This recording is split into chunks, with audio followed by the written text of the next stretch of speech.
नमस्कार दोस्तों, स्वागत है आपका मेरे YouTube चैनल में। मैं हूं अंकित कुमार साहू राजवीर। बात करेंगे हम आज एक बेहतरीन विक्टोरियन एज के पोएट के बारे में। ये विक्टोरियन एज के जो पोएट हैं ये कहे जाते हैं representative poet of Victorian age. Actually में दोस्तों जो विक्टोरियन एज के बारे में मैं थोड़ा सा बताऊँगा इन नटसेल कि जो विक्टोरियन एज की शुरुआत है, कुछ लोग कहते हैं कि it was started in 1832, but actually the age begins in 1837 when Queen Victoria ascended the throne। और जो एक्चुअली में ये जो इसका स्पैन रहा तो it span was on the till the death of queen Victoria in 1901 when in 1901 starts the modern age of English literature। दोस्तों ये रही बात आपके थोड़ा सा विक्टोरियन एज के बारे में। हम जिस पोएट के बारे में बात करने जा रहे हैं, अल्फ्रेड लॉर्ड टेनीसन। दोस्तों जो अल्फ्रेड लॉर्ड टेनीसन हैं एक्चुअली में ये रिप्रेजेंटेटिव पोएट हैं विक्टोरियन एज के। उनके जो फ्रेगमेंट्स हैं, उनकी जो लिखावट है, उन्होंने जो पोएम्स लिखी तो उनकी पोएम्स को कंप्रोमाइज कहा जाता है विक्टोरियन एज का। उन्होंने कैम्ब्रिज यूनिवर्सिटी 1828 में ज्वाइन की। उनका बर्थ हुआ था 1808 में और उनकी डेथ हुई थी 1892 में। दोस्तों उनकी जो पहली पोएम रही वो रही टिम्बकटू, जो 1929 में पब्लिश्ड हुई थी और उन्हें चांसलर मेडल इसके लिए दिया गया था। दोस्तों बहुत सारी पोएम्स अल्फ्रेड लॉर्ड टेनीसन ने लिखी, वो प्रिंसेस रही हो जो वुमेन राइट्स की बात करती है, या क्रीमियन वार पर बेस्ड पोएम रही हो, या फिर अपने प्रिय मित्र अर्थर हेनरी हैलम की डेथ पर लिखी गई पोएम इन मेमोरियम और ब्रेक ब्रेक जैसी पोएम रही हो। ये सारी जो बेहतरीन पोएम्स रहीं उनकी अभिव्यक्ति रहीं उस एज की, उस एज के डाउट, डिस्प्यूट, डिस्ट्रक्शन, इन सारी चीज़ों का एक्सप्रेशन रहीं। दोस्तों उन्होंने शादी की एमिली सेलवुड से और एक्चुअली में जो पोएट और पोएट लोरेट के रूप में जो भी वो मतलब उन्होंने प्लेस लिया वो एक्चुअली में उन्होंने लिया था वर्ड्सवर्थ के बाद। 1850 में जब वर्ड्सवर्थ की डेथ हो गई, रिटायर्ड हो गए, तब अल्फ्रेड लॉर्ड टेनीसन ने पोएट लोरेट के रूप में कार्य किया। जो उनकी बेहतरीन पोएम्स रहीं उनके बारे में और उन पर कौन कौन से क्वेश्चंस बनते हैं दोस्तों, चलिए हम उनके बारे में देखेंगे। जो उनके वर्क्स हैं बेहतरीन, तो उनके वर्क्स में से मेन वर्क्स में आप दी प्रिंसेस जो 1847 में आया था, इन मेमोरियम जो 1850 में आया था, मॉड जो 1855 में आया था, आइडियल्स ऑफ द किंग जो 1859 से 1855 के बीच में, मतलब उसमें 12 शायद पोएम्स थीं, हेरोल्ड 1876 में, और लोटस ईटर्स और यूलिसिस, ये बेहतरीन वर्क्स उनके रहे। इन मेमोरियम जो है ये ग्रेट कॉन्फ्लिक्ट अभिव्यक्ति करती है बिटवीन डाउट एंड फेथ, और इन मेमोरियम जो है एक उनकी सबसे बेहतरीन पोएम्स है क्योंकि उन्होंने एल्जैक फॉर्म में लिखा हुआ है और आर्थर हेनरी हैलम की डेथ पर लिखा हुआ है। दोस्तों आगे हम देखते हैं एक छोटा सा इंट्रोडक्शन जो मैंने आपके लिए तैयार किया है आर्थर हेनरी हैलम का।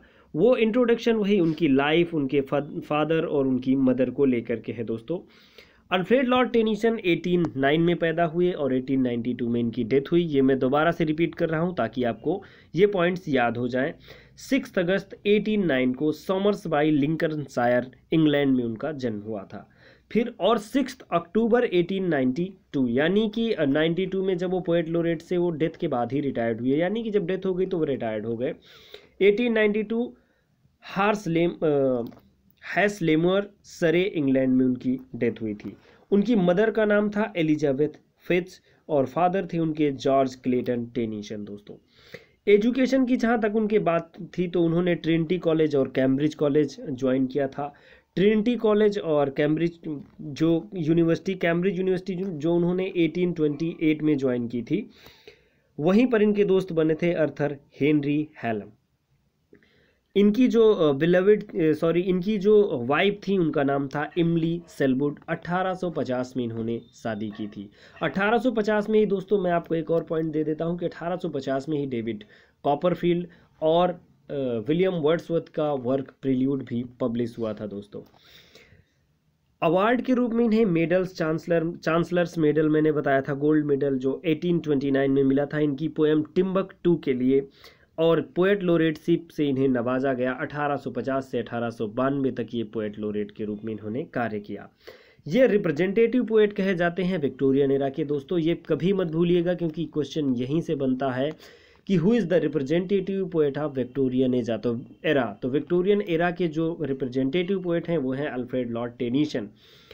Tennyson was most sensitive to the conflict between the old and the new. यहाँ पर ये जो मैं अगले पॉइंट की बात कर रहा हूँ, Tennyson was most sensitive to the conflict between the old and the new. जो कॉन्फ्लिक्ट था बिटवीन ओल्ड एंड न्यू, क्योंकि एक नई सभ्यता का जन्म, एक इंडस्ट्रियल रेवोल्यूशन का आना, कई सारे राइट्स का बनना, ये सारी चीज़ें थी। तो ओल्ड और न्यू के बीच में ये जो उनके दिल में जो सेंसिटिवनेस थी, तो उस चीज़ को उन्होंने अपनी पोएम में भी अभिव्यक्त किया। दोस्तों लोटस ईटर्स उनकी एक पोएम है, काफ़ी बेहतरीन पोएम मानी जाती है, जो 1832 में इट वाज पब्लिश्ड इन 1832 और it's a poem all about A group of mariners. ये मतलब एक मैरिनर्स के ग्रुप के बारे में है।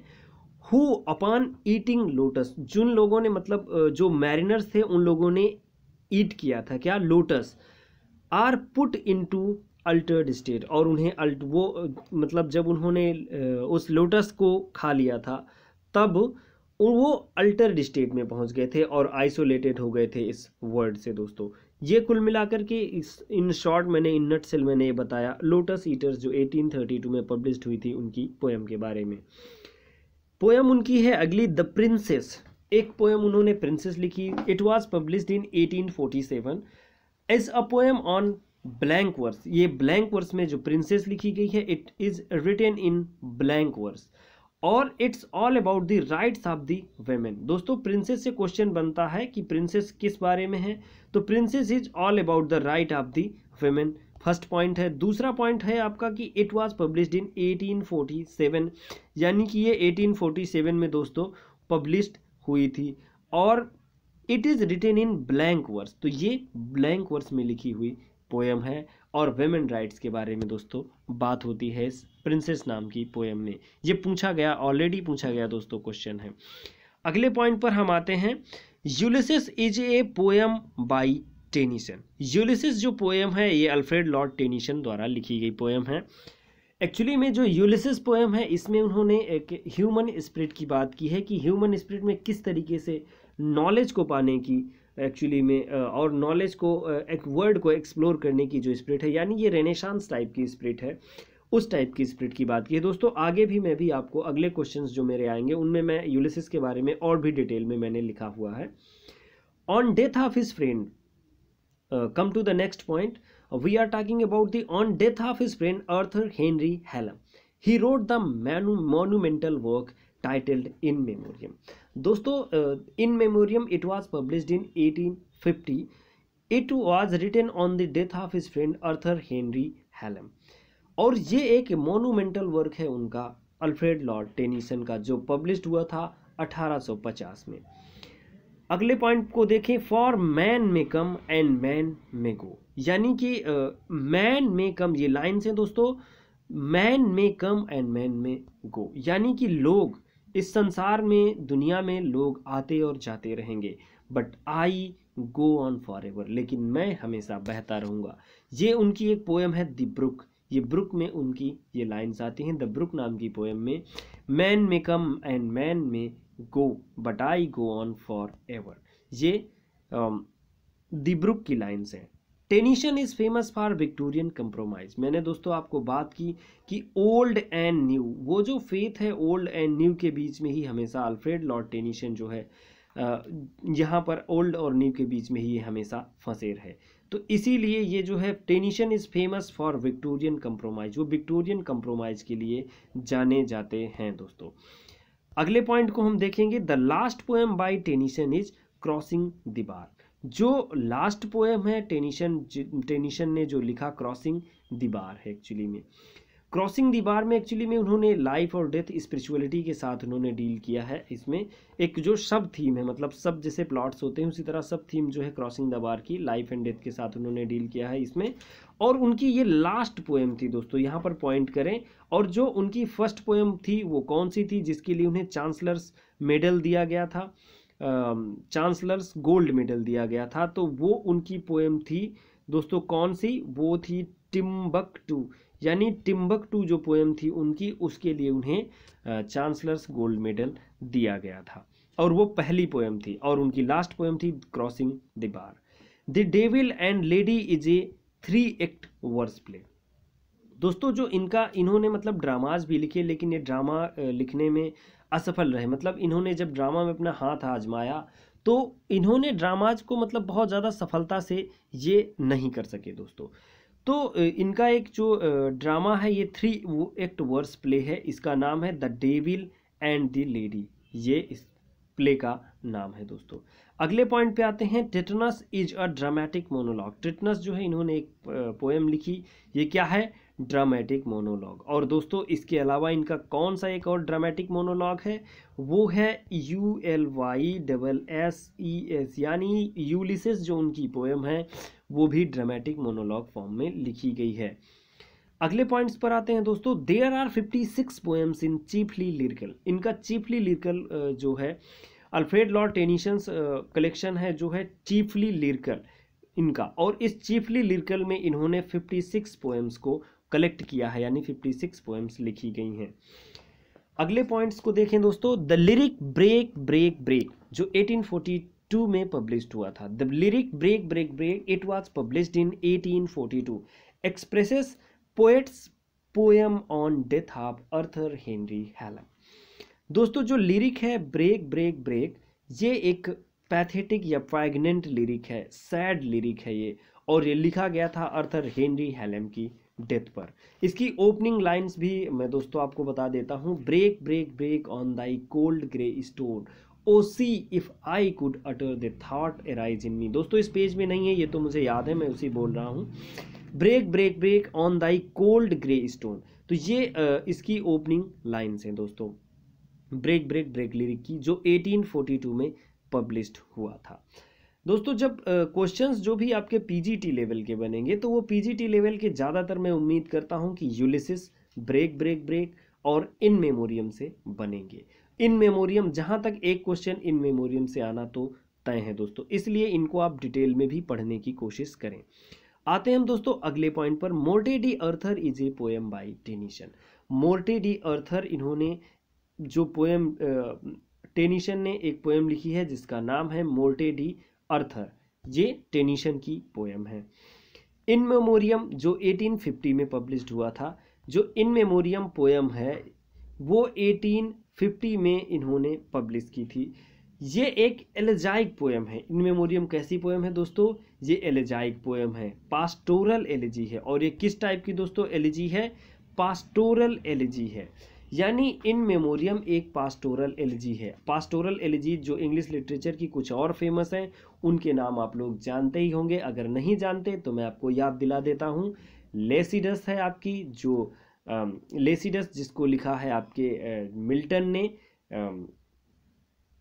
और एडोनिस है जिसको पीबी शैली ने लिखा है जॉन कीट्स के लिए, और कुछ और हैं in memory of WH Auden ने लिखी हुई है। तो इस तरीके से कुछ जो है पास्टोरल एलेजीज हैं, जैसे कि रग्बी चैपल मैथ्यू अर्नोल्ड ने अपने पिता थॉमस अर्नोल्ड के लिए लिखी है। तो इस तरीके से दोस्तों ये कई सारी पोएम्स हैं जो आपकी मतलब पास्टोरल एलेजी के अंतर्गत कंसीडर की जाती हैं, और ये काफ़ी फेमस हैं। अगले पॉइंट को देखें, to strive to seek to find and not to yield. ये जो लाइन्स हैं ये हैं आपके यूलिसिस की लाइन्स हैं, जो यूलिसिस नाम की पोएम है, ULYSSES, यूलिसिस नाम की ये जो पोएम है ये 1842 में पब्लिश्ड की गई थी अल्फ्रेड लॉर्ड टेनिसन के द्वारा, यानी कि यूलिसिस पोएम 1842 में पब्लिश्ड हुई थी। इसमें लाइन है कुछ जो एक मतलब ऐसे ज्ञान को पाने की या ऐसे नॉलेज को पाने की एक आशा को भी व्यक्त करती हैं। To strive to seek to find and not to yield, मतलब स्ट्राइव संघर्ष करो, टू सीक खोजो और खोज पा जाओ, एंड नॉट यील्ड मतलब लेकिन झुको नहीं एक्चुअली में। तो ये इस यूलिसिस की जो है स्पिरिट को अभिव्यक्त करने वाली ये पोएम है। जो यूलिसिस एक कैरेक्टर है जो मिथिकल बैकग्राउंड के आधार पर है दोस्तों। यूलिसिस नाम का एक नॉवेल भी है, वो नॉवेल जो है लिखा गया है हेनरी जेम्स के द्वारा, और वो novel stream of consciousness technique पर आधारित है दोस्तों। अगले पॉइंट पर हम आते हैं, ring out ring out the old ring in the new, ring out the old ring in the new, ये इन मेमोरियम की लाइन है दोस्तों। Ring out the old ring in the new, ये इन मेमोरियम की दोस्तों line है, आप इनको याद रख लें।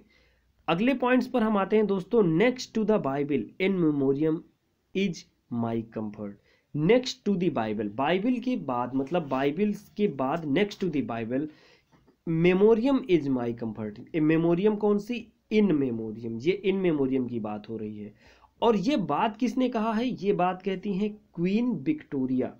ये बात किसने कहा दोस्तों? क्वीन विक्टोरिया ने कहा कि next to the Bible Memoriam is my comfort, कि मेमोरियम मेरा क्या है? मेरा कंफर्ट है। इन्होंने क्वीन विक्टोरिया ने ये बात कही थी दोस्तों। अगले हम पॉइंट्स पर आते हैं, टेनिशंस मॉड। ये टेनिशन ने एक पोएम लिखी है मॉड। टेनिशंस की जो मॉड पोएम है, अबाउंड्स इन हैमलेटियन सोलोलॉकीज, अबाउंड्स इन हैमलेटियन सोलोलॉकीज। ये जो टेनिशन की मॉड पोएम है, इसमें उन्होंने हैमलेटियन सोलोलॉकीज का यूज किया हुआ है। ये फिल्ड विथ हैमलेटियन सोलोलॉकीज है दोस्तों, ये इनकी पोएम। मॉड के बारे में कुछ और इंटरेस्टिंग फैक्ट्स हैं दोस्तों, जिनको आप बिल्कुल अच्छे से लिसन करें। Maud bears the autobiographical touch. जो मॉड पोएम है, इसमें ऑटोबायोग्राफिकल टच है। वो ऑटोबायोग्राफिकल टच क्यों है? ये अल्फ्रेड लॉर्ड टेनिसन की लाइफ से रिलेटेड है दोस्तों। इसमें दिखाया गया है love of morbid hero for mod. एक मॉर्बिड हीरो का लव दिखाया गया है, किसके लिए दोस्तों? मॉड के लिए। और इसी में टेनिसन की ऑन स्टोरी भी चलती, क्योंकि टेनिसन के खुद के प्रेम को भी इसमें इसी पोएम में जगह मिली है। फेवरेट पोएम ऑफ टेनिसन, और ये जो मॉड है, ये फेवरेट पोएम है किसकी? अल्फ्रेड लॉर्ड टेनिसन की। यानी मॉड जो है ऑटोबायोग्राफिकल पोएम है। ये एक मतलब लव स्टोरी पर आधारित है, जिसमें मॉर्बिड के लव को मॉड के लिए दिखाया गया है। एक मॉर्बिड के लव को मॉड के लिए दिखाया गया है, और ये फेवरेट पोएम है अल्फ्रेड लॉर्ड टेनिसन की दोस्तों। Arthur Henry Hallam died at Vienna of a blood vessel at 22 in 1833।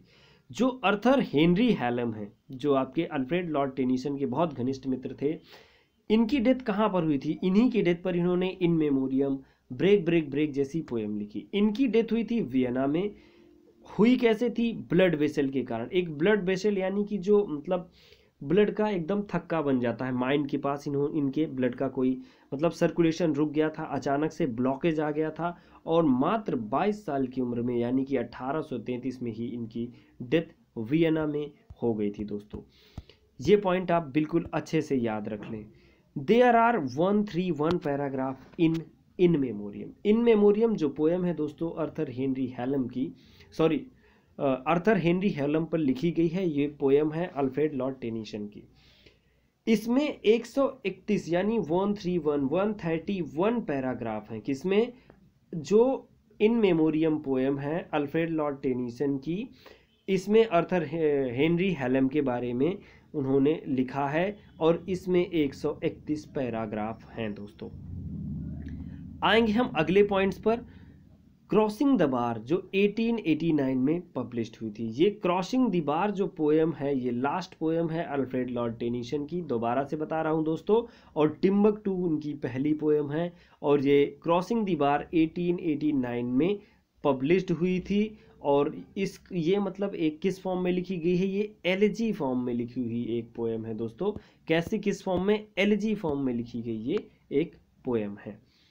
अगले पॉइंट पर आते हैं, the rhyme scheme of in Memoriam is ABAB। यानी कि जो राइम स्कीम है किसकी? इन मेमोरियम की। दोस्तों इन मेमोरियम पोएम की राइम स्कीम क्या है? ABAB। यानी कि ये क्वार्टेन में लिखी गई पोएम है, जो जिसकी राइम स्कीम है ABAB। पोएम का नाम है आपके इन मेमोरियम। दोस्तों अगले पॉइंट पर हम आते हैं, Tennyson succeeded Wordsworth as poet laureate. Poet laureate के मतलब जब वर्ड्सवर्थ के बाद ही जो है पोएट लॉरिएट बने थे आपके अल्फ्रेड लॉर्ड टेनिसन। और वर्ड्सवर्थ के पहले कौन था पोएट लॉरिएट? वो थे आपके रॉबर्ट शदे। अगले पॉइंट पर आते हैं दोस्तों, whose margin fades for ever and for ever when I move. Whose margin fades for ever and for ever when I move. ये यूलिसिस की लाइन से दोस्तों।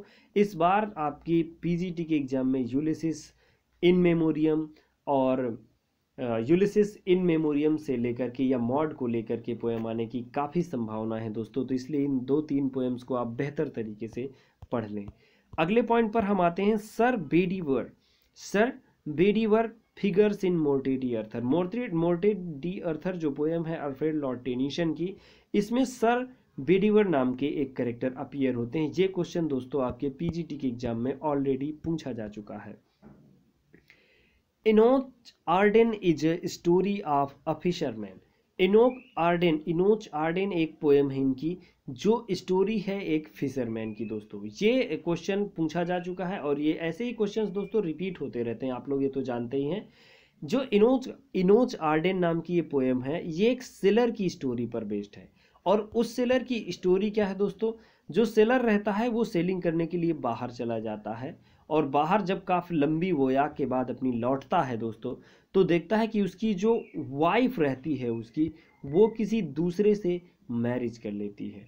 और जब वो आकर के इस कंडीशन को देखता है तो वो चाहता है कि मैं इसमें कुछ इनके काम में कोई भी डिस्टर्बेंस ना पैदा करूं, और वो वापस चला जाता है दोस्तों।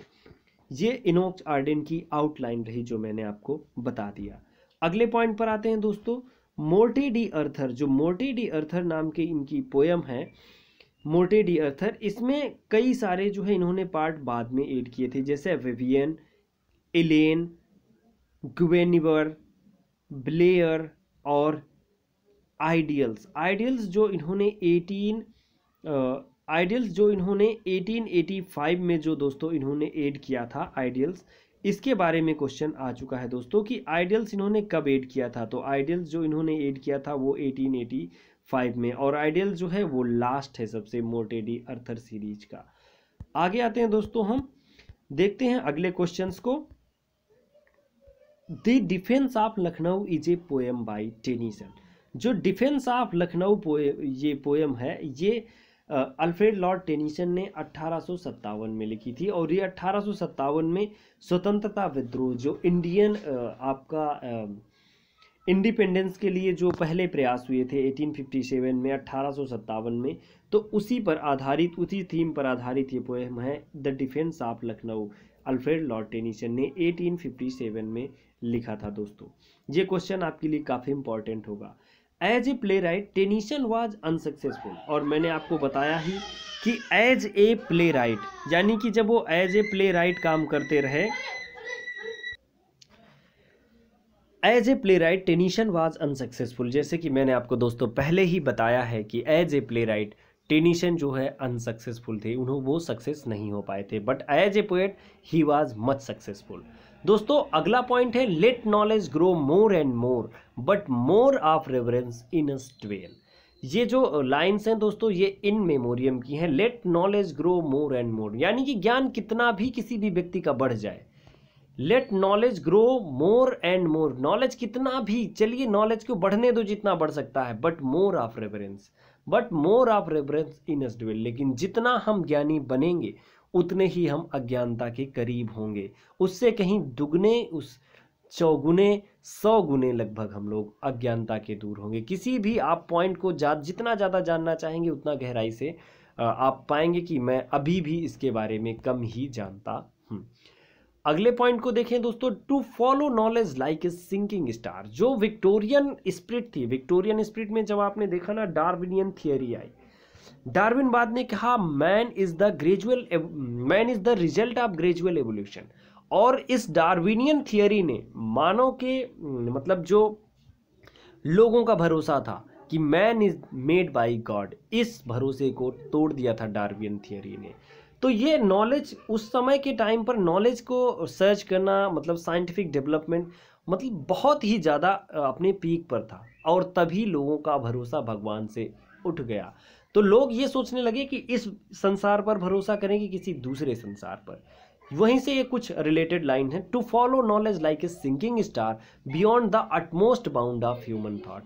मतलब नॉलेज को फॉलो करना utmost bound of human thought. ये यूलिसिस की लाइन्स हैं दोस्तों। ये कहाँ की लाइन्स हैं दोस्तों? ये यूलिसिस की लाइन्स हैं। अगले पॉइंट को देखें, man for the field women for the hearth. Man for the field यानी कि आदमी कहाँ के लिए? खेतों के लिए, यानी कि जो मैन है वो खेतों में काम करें। वुमेन फॉर द हर्थ, और जो वुमेन्स हैं वो कहाँ पर काम करें दोस्तों? हर्थ में काम करें, यानी कि वुमेन जो है घरेलू आपके कार्य करें। और मैन फॉर द स्वॉर्ड, और आदमी जो है युद्ध भूमि में जाएं। लेकिन वुमेन फॉर द नीडल, और औरतें घरेलू कामकाज करें। नीडल यानी सिलाई बुनाई कढ़ाई। ये एक मतलब कुल मिला के ट्रेडिशनल विचार था दोस्तों, और इस ट्रेडिशनल विचार को इन्होंने अल्फ्रेड लॉर्ड टेनिसन ने इंक्लूड किया अपनी पोएम द प्रिंसेस में, जो 1847 में दोस्तों पब्लिश्ड हुई थी, 1847 में। और ये जो प्रिंसेस पोएम है ये ब्लैंक वर्स में लिखी गई है दोस्तों। अगले पॉइंट पर हम आते हैं, the cup is a tragedy by Tennyson. The cup नाम की एक ट्रेजेडी लिखी इन्होंने अल्फ्रेड लॉर्ड टेनिसन ने। एज ए प्ले राइट तो वो बिल्कुल भी मतलब फ्लॉप थे, लेकिन इन्होंने एक ट्रेजेडीज कई सारी लिखी। ये ट्रेजेडी जो द कप है ये पूछी गई थी आपके पीजीटी के एग्जाम में, यूपी पीजीटी के एग्जाम में, कि द कप क्या है, किस फॉर्म में है। तो द कप है एक ट्रेजेडी है अल्फ्रेड लॉर्ड टेनिसन की दोस्तों। हम अगले पॉइंट पर आते हैं दोस्तों, the life's there life's more faith in honest doubt.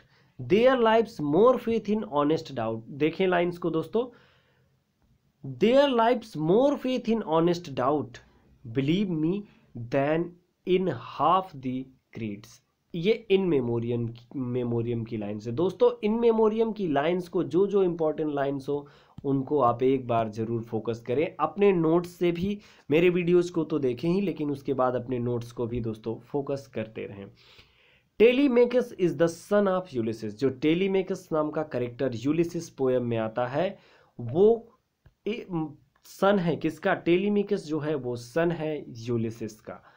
और अगला पॉइंट है दोस्तों, और इस वीडियो का लास्ट पॉइंट है, Ulysses is the king of Ithaca. और यूलिसिस जो पोएम है उसका जो कैरेक्टर यूलिसिस है वो है कहाँ का किंग? राजा है इथाका साम्राज्य का दोस्तों। तो इस वीडियो के लिए इतना ही। मिलूंगा आपसे अगले वीडियो में और कुछ और बातें करूंगा आपके साथ। तब तक आप अपने नोट्स को कंप्लीट रखें। अपनी मतलब जो जो आपको पॉइंट्स पढ़ने हैं बिल्कुल बुलेट पॉइंट्स पढ़ें। और दोस्तों मैं ज़्यादा इसीलिए इन सब लेक्चर्स में या इन सब जो भी मैं आपको क्वेश्चन आपके साथ शेयर कर रहा हूँ इसमें मैं ज़्यादा सब बातें इसलिए नहीं करता, क्योंकि मैं चाहता हूँ कि टू दी पॉइंट बात हो, और आप जितने क्वेश्चन पढ़ें उतने से ही आप मतलब कवर कर सकें दोस्तों। तो धन्यवाद मेरे साथ बने रहने के लिए। शेयर करें, सब्सक्राइब करें और एक कमेंट करना प्यारा सा बिल्कुल ना भूलें। नमस्कार दोस्तों।